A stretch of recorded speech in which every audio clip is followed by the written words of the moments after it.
Wherever you go, whatever you do, throw a little at it. Omax, Vest and Briefs. Tamil ஜனம் தொலைக்காட்சி நேயர்களுக்கு வணக்கம். இது மருத்துவ நேரம் டாக் வித் டாக்டர் நிகழ்ச்சி. ஒவ்வொரு வாரமும் நம்ம நிகழ்ச்சியில் பல்வேறு மருத்துவம் சார்ந்த சந்தேகங்களை பல சிறப்பு மருத்துவர்களை சந்தித்து நம்ம கேட்டு தெரிஞ்சுக்கிட்டு இருக்கோம் இல்லையா? அந்த வகையில் இன்னைக்கு நம்ம நிகழ்ச்சியில் இரைப்பை மற்றும் குடல் சிகிச்சை நிபுணர் டாக்டர் தினேஷ் ராமசாமி நம்மளோட இணைஞ்சிருக்காங்க. மருத்துவர்கிட்ட இன்னைக்கு நம்ம இரைப்பை மற்றும் குடல் சம்பந்தமான கேள்விகள், செரிமான கோளாறுல உங்களுக்கு ஏதாச்சும் சந்தேகங்கள் இருக்கு, செரிமான கோளாறால உடல் எடை அதிகமா இருக்கு, இது சம்பந்தமான சந்தேகங்கள் உங்களுக்கு ஏதாச்சும் இருந்துச்சுன்னா திரையில தெரியக்கூடிய எண்ணுக்கு கால் பண்ணி உங்களோட சந்தேகங்களை நீங்க மருத்துவர்கிட்ட கேட்டு தெரிஞ்சுக்கலாம். நிகழ்ச்சிக்குள்ள போறதுக்கு முன்னாடி மருத்துவரை நம்ம நிகழ்ச்சிக்குள்ள வெல்கம் பண்ணிடலாம். வணக்கம் சார். வணக்கம். ஓகே சார், இன்னைக்கு நம்ம இரைப்பை மற்றும் குடல் சம்பந்தமா பார்க்க போறோம். இப்போ இந்த குடல் இரைப்பை அப்படின்னு எடுத்துக்கிட்டா இது செரிமானம், நம்ம சாப்பிடக்கூடிய சாப்பாட்டில் கொண்டு போய் இதை முடிக்குது இல்லையா? என்ன மாதிரியான உணவு எடுத்துக்கிட்டா செரிமானத்தில் பிரச்சனைகள் வராது அப்படின்றத நம்ம நல்ல ஒரு தொடக்கமாக ஆரம்பிச்சலாம், சொல்லிடுங்க சார். ஸோ அதாவது ஒரு நோய் வந்தால் எப்படி அதுக்கு மருத்துவம் பண்ணுறதோட நோய் வராமல் இருக்கிறதுக்கு எப்படி பண்ணணும் அப்படிங்கிறது தான் முதல் ஆரம்பமாக இருக்கிறது. நல்ல கேள்வி. செரிமானம் அப்படிங்கிறது நம்மளோட வாயிலேருந்து ஆரம்பித்து நம்மளோட குடல்லலாம் நடந்து அதுக்கு பக்கத்தில் நம்ம லிவர், பேங்க்ரியாஸ் அந்த மாதிரி ஆர்கன்ஸ்லாம் அதுக்கு ஹெல்ப் பண்ணி சிறுகுடல், பெருகுடல் அது மூலம் பண்ணிவிட்டு நம்ம உடம்புக்கு தேவையான சத்துக்கள்லாம் அப்சர்வ் ஆகிட்டு தேவையில்லாத கழிவுகள்லாம் வெளியேற்றுது. ஸோ இந்த செரிமானம் நல்லா இருக்கணும் அப்படின்னு சொன்னாக்க ஃபஸ்ட்டு நம்மளுக்கு முக்கியமாக இருக்க வேண்டியது லிக்விட்ஸ், அதாவது ஃப்ளூயிட்ஸ்னு சொல்லுவோம். அந்த தண்ணி ரொம்ப ரொம்ப இம்பார்ட்டன்ட். ஸோ ஃபஸ்ட்டு ஒரு நாளைக்கு அட்லீஸ்ட் ஒரு 3 லிட்டர்ஸ் வாட்டர் குடிச்சிங்கன்னா அது ரொம்ப இம்பார்ட்டண்ட்டு. அதுலேயும் சில பேருக்கு ஹார்ட் ப்ராப்ளம் இல்லை கிட்னி ப்ராப்ளம் இருந்தால் நான் சொல்கிறது ஜென்ரலான ஒரு இதுதான். ஸோ எல்லோரும் ஃபாலோ பண்ணணும் அப்படின்னா இது டிசீஸ் இல்லாதவங்களுக்கு நான் சொல்கிறது. ஸோ அந்த வாட்டர் இன்டேக் ரொம்ப ரொம்ப இம்பார்ட்டண்ட். செகண்ட் ஃபைபர் இன்டேக் அப்படின்னு சொல்கிறது. ஸோ இந்த நார் சத்து அப்படிங்கிறது ரொம்பவே நம்மளுக்கு இம்பார்ட்டண்ட்டாக இருக்குது. இந்த நார் சத்து நம்ம கொஞ்சமாக சீக்கிரமாகவே நம்ம பசி ஆற்றுது. ஸோ நிறைய சாப்பிடாமல் இருப்போம். நம்ம டைஜஷனுக்கு ரொம்ப ஹெல்ப் பண்ணக்கூடியது. அதுக்கப்புறம் நம்ம ப்ரோபயோட்டிக்ஸ், ப்ரீபயோட்டிக்ஸ்னு கேள்விப்பட்டிருப்போம். ஸோ உடம்புல நல்ல பாக்டீரியா அதெல்லாம் வரதுக்கு இது ஹெல்ப் பண்ணுது. நம்ம மோஷனுமே ஃப்ரீயாக போகிறதுக்கு இது ரொம்ப ஹெல்ப் பண்ணுது. ஸோ இந்த டயபெட்டிஸ் அந்த மாதிரி ப்ராப்ளம் இருக்கவங்களுக்குமே இந்த ஃபைபர் இந்த இன்டேக் இருக்கிறதுனால இந்த இன்சுலின் சென்சிட்டிவிட்டியை கட்டுப்படுத்துறதுனால ஸோ அதுவுமே நல்லா இருக்குது. ஸோ இந்த ஃபைபர் இன்டேக்குங்கிறது ஒரு ரொம்ப நல்ல விஷயமா இருக்குது. அதே மாதிரி ஃப்ரூட்ஸ் அண்ட் வெஜிடபிள்ஸ் இதுலேயே நம்ம ஃபைபரில் வந்தாலுமே இந்த வைட்டமின்ஸ் அண்ட் மினரல்ஸ் நம்ம செயற்கையாக கேப்சியூல்ஸ் இல்லைன்னா சப்ளிமெண்ட்ஸ் அப்படின்னு சாப்பிட்றதுக்கு பதிலாக இந்த பச்சை காய்கறிகள், நிறைய க்ரீன் லீஃபி வெஜிடபிள்ஸ் எல்லாம் நிறைய அயர்ன் சத்து அந்த மாதிரிலாம் இருக்குது. ஸோ நிறைய வைட்டமின் குறைபாடுகள்லாம் நம்ம பார்த்தோம்னா இந்த ஃப்ரூட்ஸ் அண்ட் வெஜிடபிள்ஸ் நம்ம ரெகுலராக எடுக்கிறதுனால இல்லாமல் இருக்குது. அதே நேரத்தில் ப்ரோட்டீன் இன்டேக் அப்படிங்கிறது ஜென்ரலாகவே நம்ம சவுத் இந்தியன் ஃபுட்டில் பார்த்திங்கன்னா கொஞ்சம் கம்மியாக தான் இருக்குது. கார்போஹைட்ரேட்ஸ் அப்படிங்கிறது கொஞ்சம் அதிகமாகவே இருக்குது. ஸோ அது அரிசியாக இருந்தாலும் சரி, கோதுமையாக இருந்தாலும் சரி, ரெண்டுமே கார்போஹைட்ரேட்ஸ் தான். ஸோ அதை ஒரு அளவு நம்ம கட்டுப்படுத்திட்டு, அதாவது ப்ரோட்டீன்ஸ் அதிகமாக இருக்கிறது வெஜிடேரியன் பார்த்திங்கன்னா இந்த பன்னீர், சோயா, சில பருப்பு வகைகள் அந்த மாதிரி, இல்லைன்னா நான் வெஜிடேரியன் ஃபுட்டில் எக்கு, ஃபிஷ், சிக்கன் அந்த மாதிரி அதையும் நம்ம ஒரு ஹெல்த்தியாக ரொம்ப ஃப்ரைடு ஆயிலியாக இல்லாமல் ஓரளவு கொஞ்சம் வேக வச்சு அதை ஒரு ப்ராப்பராக குக் பண்ணி சாப்பிட்றது ரொம்ப இம்பார்ட்டண்ட்டாக இருக்குது. ஸோ இந்த 3 இதையும் நம்ம ரெகுலராக ஃபாலோ பண்ணோம் along with healthy life style, கண்டிப்பாக நம்மளுக்கு நிறைய டைஜஸ்டிவ் ப்ராப்ளம் வராமல் இருக்கும். ஓகே சார், நம்ம தொடர்ந்து பேசலாம் சார். சேலம்லேருந்து அபிநயா நம்மளோட இணைஞ்சிருக்காங்க. என்ன சந்தேகம்ன்றதை கேட்டலாம். வணக்கம் அபிநயா, இணைப்பில் இருக்கீங்க. மருத்துவர்கிட்ட என்ன சந்தேகம்ன்றதை கேளுங்க. ஹலோ, வணக்கம் சார். நாங்கள் சேலம்லேருந்து அபிநயா பேசுகிறோம். வணக்கம், சொல்லுங்கள். எனக்கு 23 வயசு சார். எனக்கு டெலிவரி ஆகி 3 வருஷம் ஆகுது. சாப்பாடு சாப்பிடும்போது கொஞ்சம் டைஜஸ்ட் ஆகாத மாதிரி ஒரு ஃபீல் ஆகுது. கொஞ்சம் சாப்பிட்டா கூட நிறையா சாப்பிட்ற மாதிரி ஒரு ஃபீல் ஆகுது. மூச்சு நெஞ்சும் வயிறும் இழுத்து பிடிக்கிற மாதிரி இருக்கு. மூச்சு விடும்போது ரொம்ப இழுத்து மூச்சு விட கூட வலியா இருக்கு. குடல்ல புண்ணு இருக்கலாம்னு சொல்லிட்டு நிறைய பேர் சொல்லியிருக்காங்க. டாக்டர் கன்சல்ட் பண்ணி பார்க்கலாம்னு கால் பண்ணேங்க சார். சரிங்க, இது ஆக்சுவலி ப்ரெக்னெண்ட்டாக இருக்கவங்களுக்கும் ப்ரெக்னென்சி முடிஞ்சவங்களுக்கும் கொஞ்சம் காமனாக வர ப்ராப்ளம் இது. ஸோ டியூரிங் ப்ரெக்னென்சி ஜென்ரலாகவே சில பேருக்கு இனிஷியல் பீரியட்ஸில் இந்த வாமிட்டிங், இன்டைஜஷன் அப்படின்னு இருக்கிறது நார்மல் தான். அது போக போக சரியாயிடுது.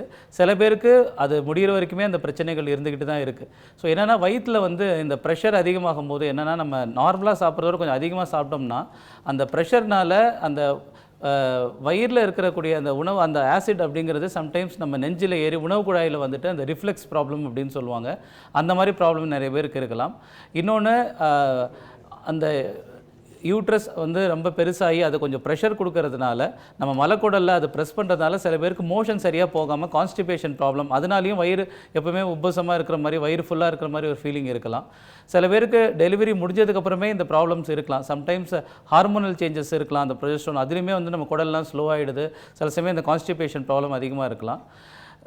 இன்னொரு முக்கியமான விஷயம் நம்ம பார்க்க வேண்டியது, இந்த மாதிரி டெலிவரி முடிஞ்சது நிறைய லேடிஸ்க்கு வந்து இந்த பித்தப்பையில் கற்கள் ஃபார்ம் ஆகிறதுக்கு நிறைய வாய்ப்பு இருக்குது. ஸோ அந்த மாதிரி இருக்கா அப்படின்னு சொல்லி நீங்கள் வெறும் ஒரு பிளட் டெஸ்ட்லையோ எக்ஸாமின் பண்ணியோ கண்டுபிடிக்க முடியாது. ஒரு அல்ட்ராசவுண்ட் ஸ்கேன் பண்ணால் தான் இந்த பித்தப்பையில் கல் இருக்கிற மாதிரி தெரியும். ஸோ பித்தப்பையில் கல் இருந்தால் வலி இருக்குங்கிறது நிறைய பேருக்கு தெரியும். பட் வலி வரதுக்கு முன்னாடியே இந்த மாதிரி கேஸ்ட்ரிக் ப்ராப்ளம் தான் ஃபஸ்ட்டு அதை உண்டு பண்ணும். ஒரு புளிச்ச ஏப்பம் வரதோ இல்லைனா சாப்பிட்டா செரிமானமாக இருக்கிறது எல்லாமே இருக்கலாம். ஸோ எது சொன்னாலுமே இன்னொரு முக்கியமான விஷயம், சின்ன குழந்தைங்க இருக்கும்போது அந்த குழந்தை சரியாக தூங்கலை அப்படின்னு சொன்னால் அந்த அம்மாவும் சரியாக தூங்க முடியறது கிடையாது. அதே நேரத்தில் சாப்பாடும் கரெக்டான டைமில் எடுக்கிறாங்களான்னு சொல்ல முடியாது. ஸோ இதுவுமே ரொம்ப முக்கியமான ஒரு விஷயமா இருக்குது. ஸோ நீங்கள் குழந்தை இருந்தாலுமே கரெக்டான டைமில் சாப்பிட்றீங்களா, ரொம்ப நேரம் வந்து வெறும் வயிற்றில் இல்லாமல் இருக்கிறது, வயிறு ஃபுல்லாக சாப்பிடாமல் இருக்கிறது, அதே நேரத்தில் நல்ல தூக்கம் அப்படிங்கிறது ரொம்ப இம்பார்ட்டண்ட்டு. பட் சின்ன குழந்தை வச்சு சில பேருக்கு கஷ்டம் இருக்கலாம். ஸோ இந்த மாதிரி நிறைய காரணங்கள் இருக்குது. அதனால் நீங்கள் ஒரு இந்த மாதிரி தொந்தரவு அடிக்கடி இருக்குது அப்படின்னு சொன்னாக்க நம்மளுக்கு தேவைப்பட்டால் எண்டோஸ்கோப்பி அப்படிங்கிற ஒரு வயிற்றில் புண்ணு இருக்குன்னா அதை பார்த்துக்கலாம், இல்லைனா ஸ்கேன் பண்ணி பார்க்கலாம். ஸோ இது ப்ராப்பரான ஒரு ஸ்பெஷலிஸ்ட் கிட்ட வந்துட்டு இந்த ரிப்போர்ட்லாம் எடுத்துகிட்டு வந்து பார்த்தீங்கன்னா கண்டிப்பாக உங்களுக்கு தீர்வு கிடைக்கும். ஓகே சார், மிக சிறப்பாக சொன்னீங்க. அடுத்தது இன்னொரு நேர் இணைப்பில் இருக்காங்க. மதுரையிலேருந்து ஸ்ரீதர் நம்மளோட இணைஞ்சிருக்காங்க. என்ன சந்தேகம்னு கேட்டலாம். வணக்கம் ஸ்ரீதர், இணைப்பில் இருக்கீங்க. மருத்துவர்கிட்ட என்ன சந்தேகம்ன்றதை கேளுங்க. வணக்கம் டாக்டர். வணக்கம், சொல்லுங்கள் டாக்டர். இப்போ நம்மளுக்கு விசிறல் பேட்டு அதிகமாக இருக்குல்ல, ஓரளவு மற்றவங்களுக்குலாம் இருக்கு டாக்டர். அவங்களே நம்மளுக்கு விசிறல் பேட்டு இருந்துச்சுன்னா அவங்க வந்து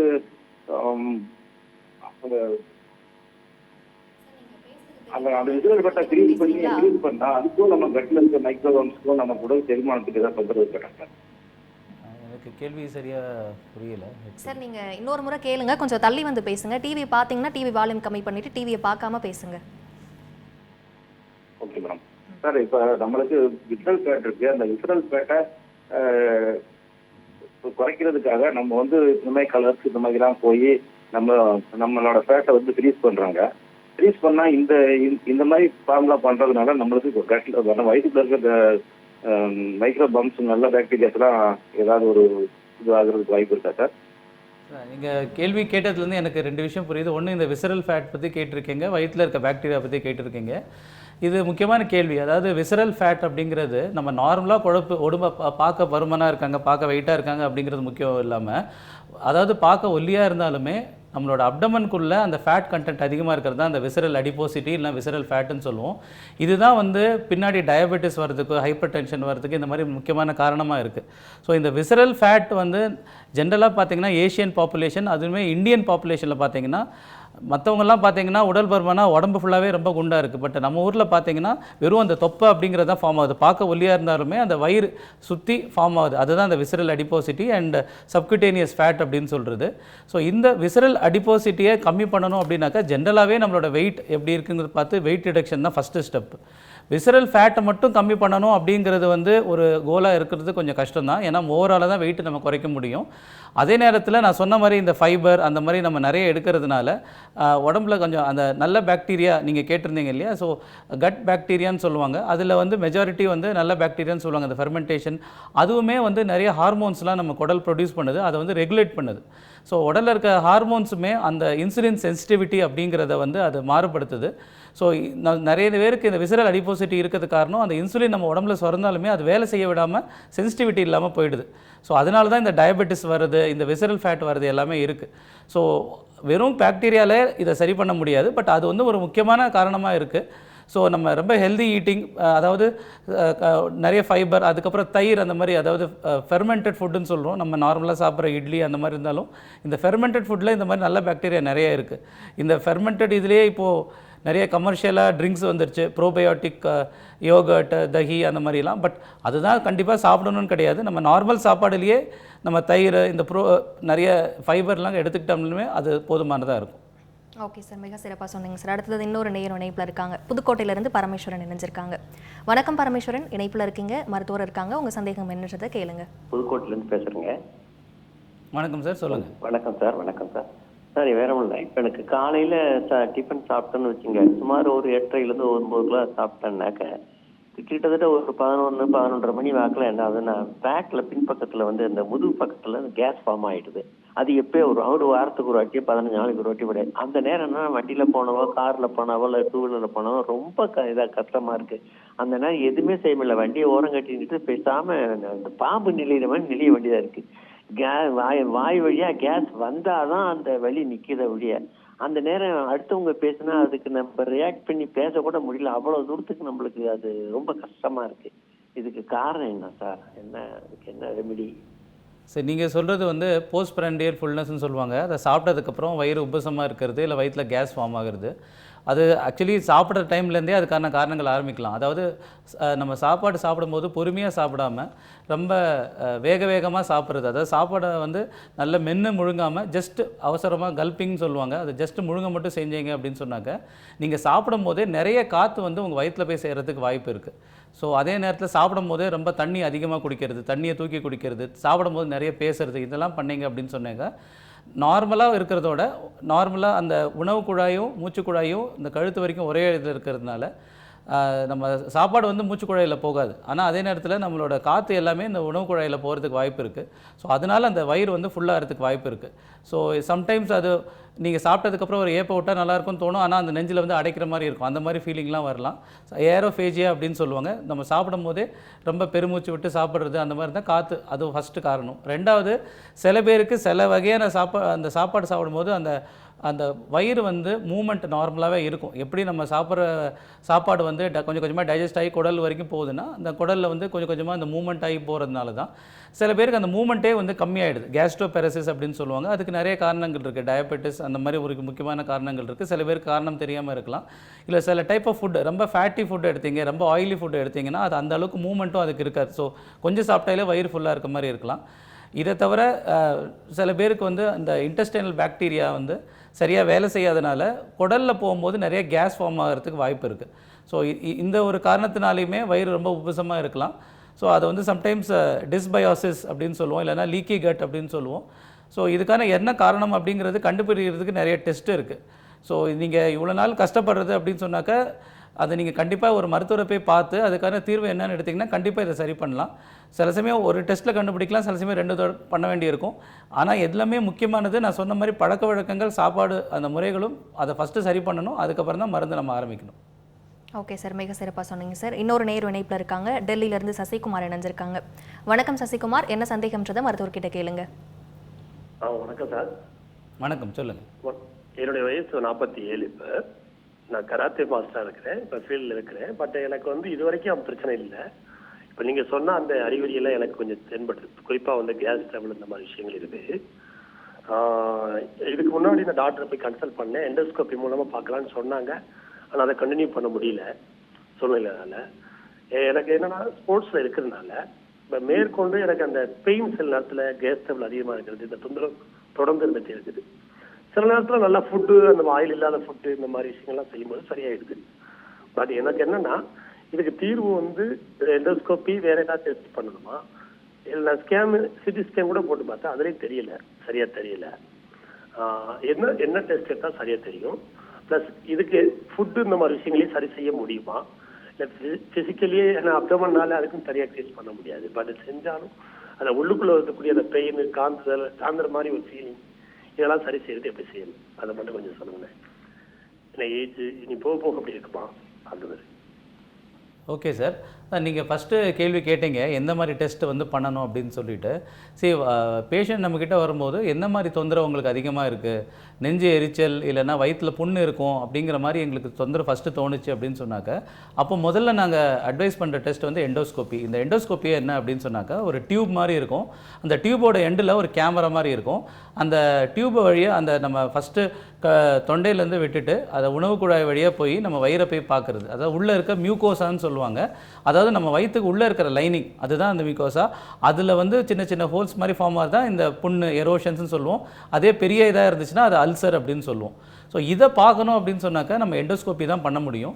இன்னொரு முக்கியமான விஷயம், அந்த எண்டோஸ்கோப்பி பண்ணும்போது அதில் ரொம்ப புண்ணு இருந்தது அப்படின்னு சொன்னாக்கா அந்த சதையை வந்து ஒரு டெஸ்ட் மாதிரி எடுத்து, சில சமயம் ஹெலிகோபாக்டர் பைலோரே அப்படிங்கிற ஒரு பாக்டீரியா இருக்குது. அந்த பாக்டீரியா அந்த ஆசிட் ப்ரொடக்ஷனை கொஞ்சம் அதிகப்படுத்துறதுனால அந்த இன்ஃபெக்ஷன் இருக்கவங்களுக்கு இந்த அசிடிட்டி ப்ராப்ளம் அதிகமாக இருக்குது. ஸோ இந்த பயாப்சியும் எடுத்து அந்த டெஸ்டிங்கும் நம்ம சேர்த்து பண்ணணும் அப்படின்னு சொன்னாக்க, ஸோ இந்த அல்சர் வரதுக்கான அசிடிட்டியை மட்டும் கம்மி பண்ணாமல் அந்த பாக்டீரியாவுக்கான ட்ரீட்மெண்ட்டும் நம்ம கொடுத்தோம்னா இந்த பிரச்சனை திரும்பி வராமல் இருக்கும்.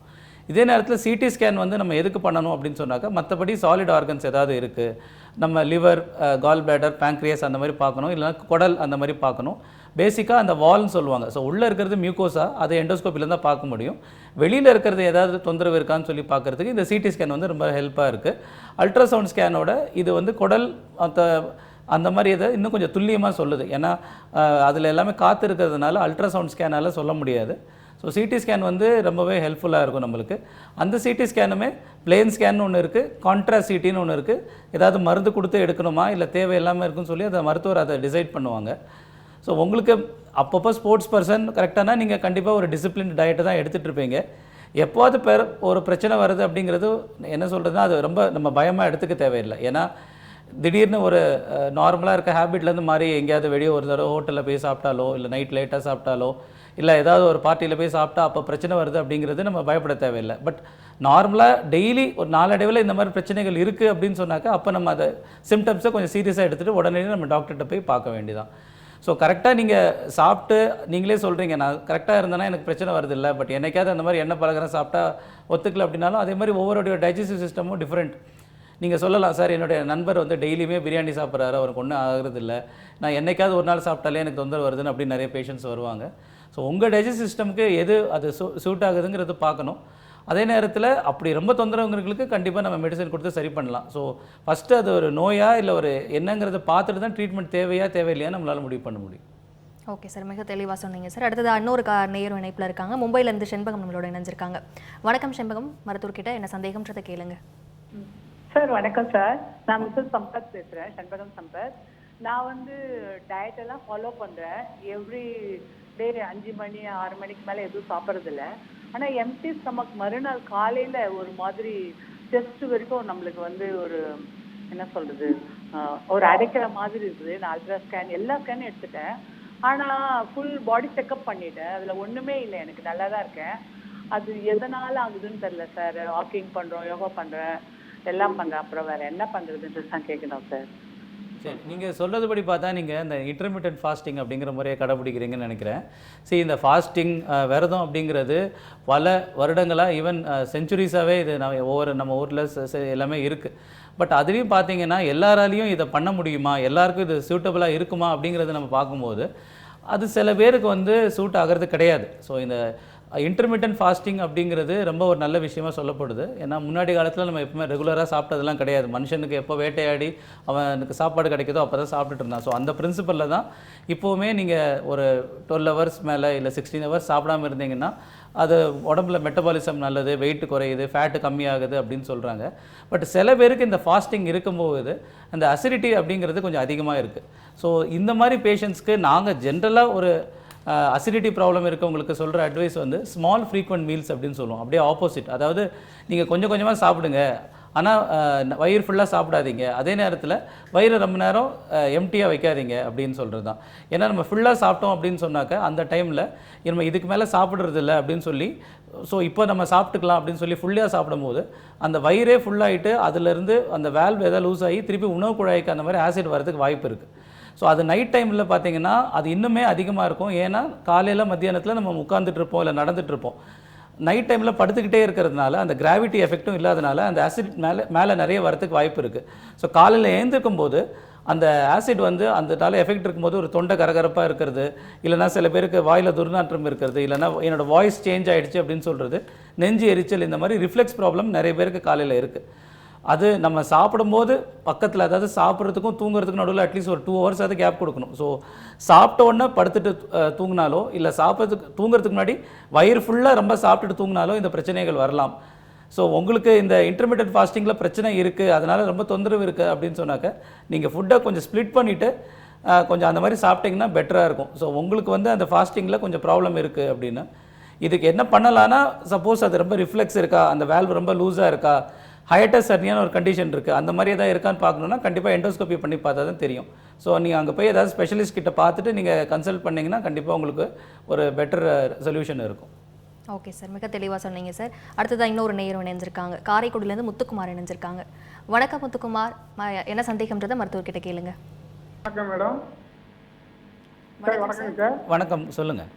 என் பேர் முத்துக்குமார் சார். என் மனைவிக்கு வந்து அடிக்கடி மலைச்சிட்டு இருக்குங்க சார். இந்த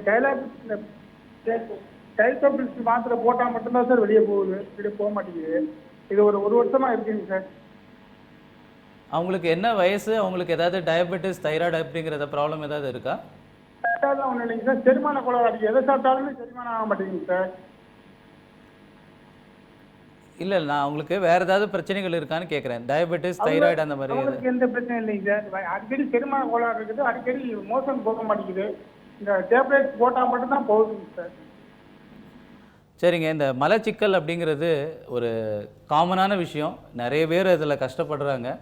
அதுக்கான நிறைய காரணம் இருக்குது. ஸோ ஃபஸ்ட்டு வந்து நம்ம டயட் அண்ட் லைஃப் ஸ்டைல் நம்ம போகணுன்னா, நான் ஃபஸ்ட்டு கேள்வி கேட்டாங்க, அதிலே சொல்லியிருந்தேன், நிறைய தண்ணி குடிக்கணும், நார் சத்து நிறைய எடுத்துக்கணும். இந்த ப்ராப்ளம் தான் என்னோடய ஓபிடியில் வர மெஜாரிட்டி, அதுவும் யங்ஸ்டர்ஸ், ஐடி ஃபீல்டில் இருக்கவங்க, இந்த மாதிரி இருக்கவங்கெல்லாம் வரும்போது இந்த மலச்சிக்கல்னு சின்ன வயசுலேயே வராங்க அப்படின்னு சொன்னாக்கா இந்த ஒரு ஃபேக்டர் தான் இருக்குது. ஏன்னா ஏசி ஆஃபீஸில் தான் எல்லோரும் ஒர்க் பண்ணுறாங்க, தண்ணி தாகம் எடுக்கிறது இல்லை, தண்ணி சரியாக குடிக்கிறது இல்லை.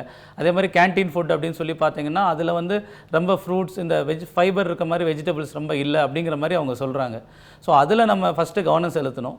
ரெண்டாவது, இந்த மாதிரி டயபெட்டிஸ் இல்லைனா தைராய்டு, அதுக்கான அறிகுறி கூட இந்த மலச்சிக்கலாக இருக்கலாம். நிறைய பேர் வந்துட்டு என்கிட்ட கான்ஸ்டிபேஷன் வரும்போது அவங்களுக்கு நான் டெஸ்ட் பண்ணி பார்க்கும்போது ஃபஸ்ட்டு டைம் டயபெட்டிஸ் டயக்னோஸ் பண்ணியிருக்கோம், ஃபஸ்ட்டு டைம் தைராய்டு இஷ்யூஸ் இருக்குன்னு டயக்னோஸ் பண்ணியிருக்கோம்.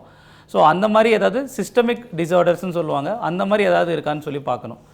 மூணாவது, ஏதாவது குடலில் ஏதாவது அடைப்பு மாதிரி ஏதாவது இருக்கா அப்படின்னு சொல்லி பார்க்கணும். ஸோ அது வந்து ஒரு வருஷமாக தான் இருக்குதுன்னு சொன்னீங்க. சில சமயம் வந்து அந்த குடலில் ஏதாவது க்ரோத் அந்த மாதிரி இருக்கிறதுக்கும் வாய்ப்பு இருக்குது. நாலாவது பார்த்தீங்க அப்படின்னு சொன்னாக்கா, குடல் சில பேருக்கு ஸ்லோவாக இருக்கும், கொலோனிக் இனர்ஷியா அப்படின்னு சொல்லுவாங்க. நான் சொன்னேன் ஃபஸ்ட்டே, அதாவது குடல் வந்து ஒரு மூமெண்ட் மாதிரி நடந்து தான் அது வெளியே எல்லாத்தையும் தள்ளும் அப்படின்னு. சில பேருக்கு அந்த மூமெண்ட் வந்து ரொம்ப ஃபாஸ்ட்டாக நடக்கிறது இல்லை. அது பை நேச்சராக இருக்கலாம், ஜெனட்டிக்காக இருக்கலாம், சொல்ல முடியாது. அது ஒரு ரீசன். இன்னொரு முக்கியமான விஷயம் வந்து இந்த இரிட்டபிள் பவல் சிண்ட்ரோம் சொல்லுவாங்க. ஏற்கனவே சொன்னேன், அந்த பிரெயின் கட் ஆக்சஸ்ன்னு ஒன்று இருக்குது. நம்ம மனசில் என்ன டென்ஷன், ஸ்ட்ரெஸ் அந்த மாதிரி இருந்தாலுமே நம்ம வயிறு அஃபெக்ட் ஆகிறதுக்கு வாய்ப்பு இருக்குது. பேச்சு வழக்கில் சொல்லுவாங்க, எனக்கு பயத்தில் வயிற்ற கலக்கிடுச்சு, துக்கத்தில் நெஞ்சு அடைக்குது அப்படின்னு. அதாவது இந்த மாதிரி சிம்டம்ஸ்லாம் நம்ம எமோஷன் கூட கனெக்ட் ஆகுது. ஸோ இந்த பிரெயின் கட் ஆக்சஸில் சில பேருக்கு இந்த இரிட்டபிள் பவல் சிண்ட்ரோமில் அதுலேயும் கான்ஸ்டிபேஷன் டைப்புன்னு இருக்குது. அவங்களுக்குமே இந்த மாதிரி ஒரு கான்ஸ்டிபேஷன் வரதுக்கு வாய்ப்பு இருக்குது. ரொம்ப ரேராக சில பேருக்கு வந்துட்டு நார்மலாக நம்ம மோஷன் போகணும் அப்படின்னு சொன்னாக்க நிறைய மசில்ஸ் வேலை செய்ய வேண்டியதாக இருக்குது. அப்போது அந்த மசில் வந்துட்டு ஒரு மசில் வந்து அழுத்தி கொடுக்கணும், ஒரு மசில் விரிஞ்சு கொடுக்கணும். சில பேருக்கு அந்த கோஆர்டினேஷன் சரியாக இருக்கிறது இல்லை. அதுவுமே ஸ்ட்ரெஸ்ஃபுல் பீப்புள், வேறு ஏதாவது இருக்கவங்களுக்கு வரதில்லைன்னு சொல்லுவாங்க. ஸோ அது வந்து அப்ஸ்ட்ரக்டட் டிஃபிகேஷன் அப்படின்னு சொல்லுவாங்க, இல்லைனா டிஸ்எனர்ஜிக் கான்ஸ்டிபேஷன் சொல்லுவாங்க.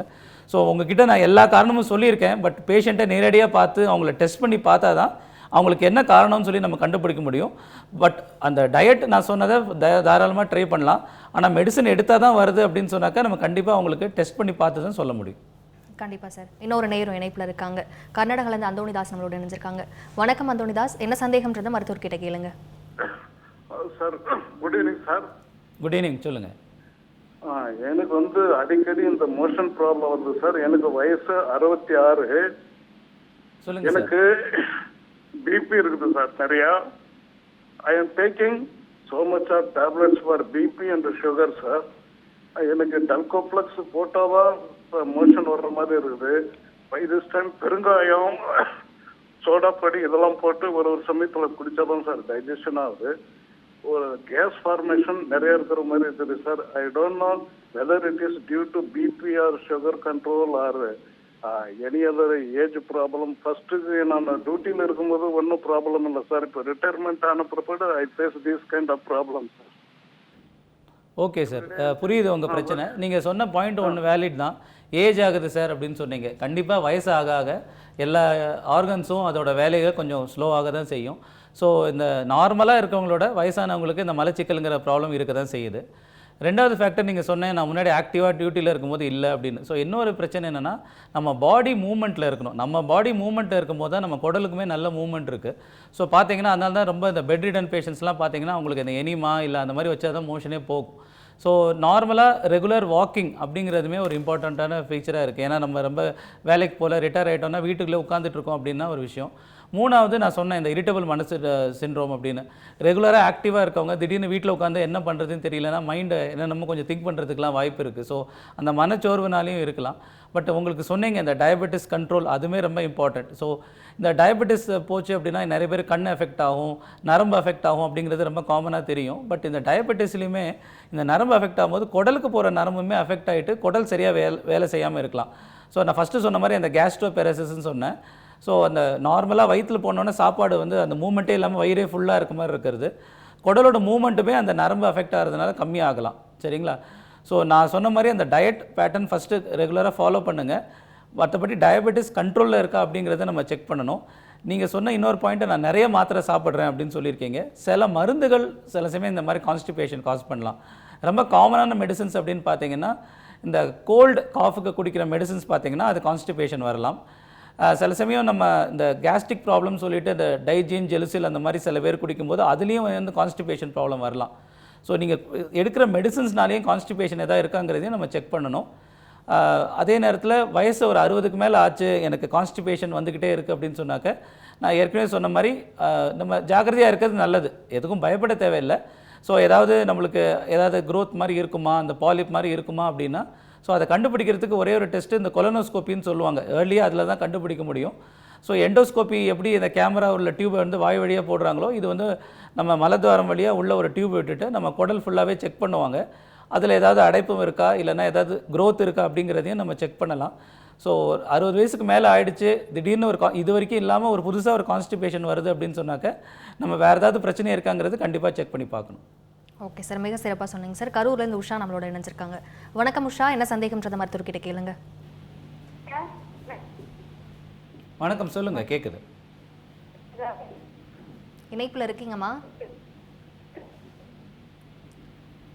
நீங்கள் பேசுகிறீங்கன்னா நீங்கள் பேசுகிறது எங்களுக்கு தெளிவாக கேட்கல, கொஞ்சம் தள்ளி வந்து பேசுங்க, இல்லை டிவியை பார்க்காம பேசுங்கம்மா. சார் எனக்கு ஐபிடி இருக்குங்க சார். ஐபிடி இருக்குங்க சார்.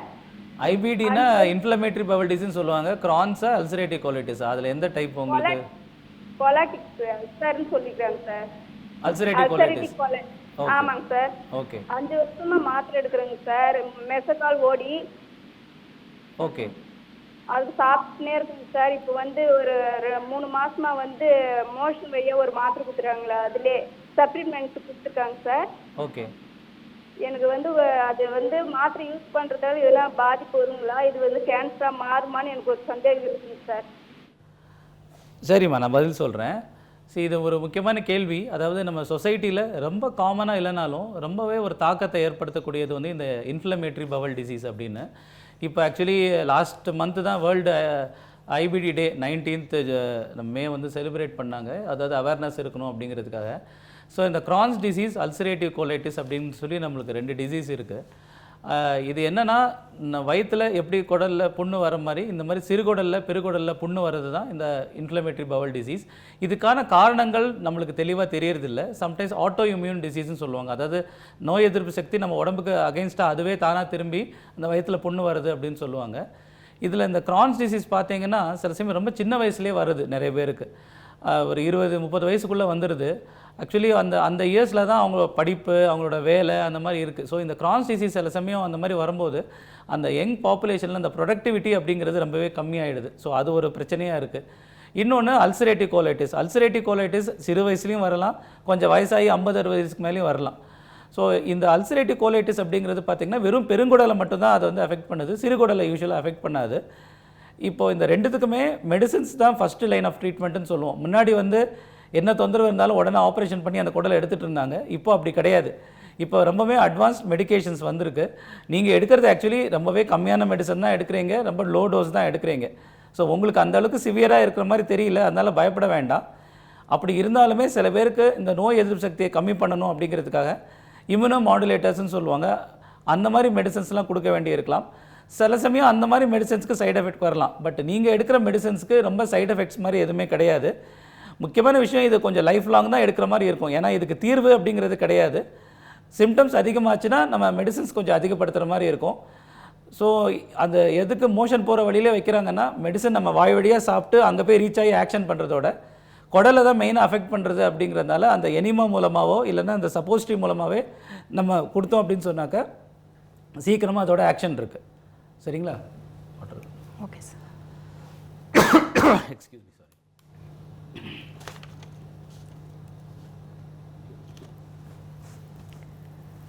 Okay sir.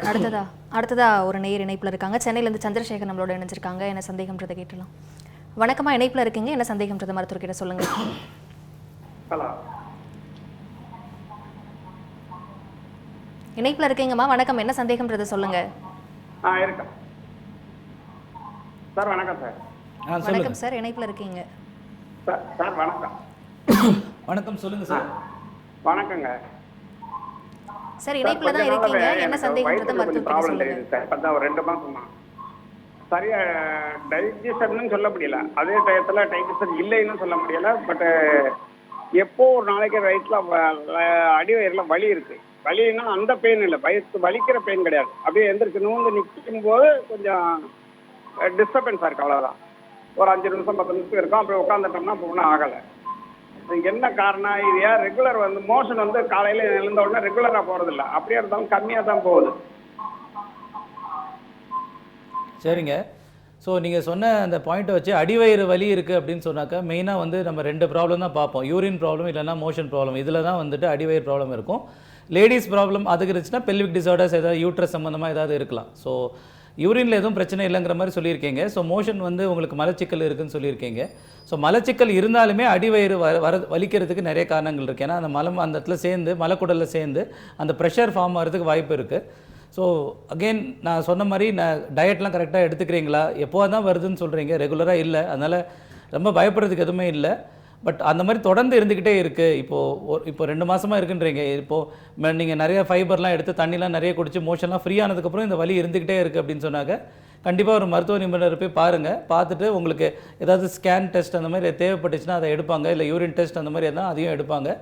ஏன்னா சில சமயம் ஆண்களுக்கு அந்த ப்ராஸ்டேட் ப்ராப்ளம் இருந்தாலும் இந்த அடிவயிறில் பிரச்சனைகள் வரலாம், யூரின் ப்ராப்ளம் வரலாம். ஸோ என்ன ப்ராப்ளம்ங்கிறது நம்ம இப்போது டைரெக்டாக சொல்கிறது கொஞ்சம் கஷ்டம்தான். நீங்கள் மருத்துவரை பார்த்தீங்கன்னா நம்ம டிசைட் பண்ணலாம். டாக்டர், இப்போ நம்ம தொடர்ச்சியாக நம்ம காலர்கிட்ட போயிடலாம். இப்போது கடலூர்லேருந்து தினேஷ் நம்மளோட இணைஞ்சிருக்காங்க. வணக்கம் தினேஷ், இணைப்பில் இருக்கீங்க. என்ன சந்தேகம் அப்படின்றத மருத்துவர்கிட்ட கேளுங்க. வணக்கம் தினேஷ், இணைப்பில் இருக்கீங்க.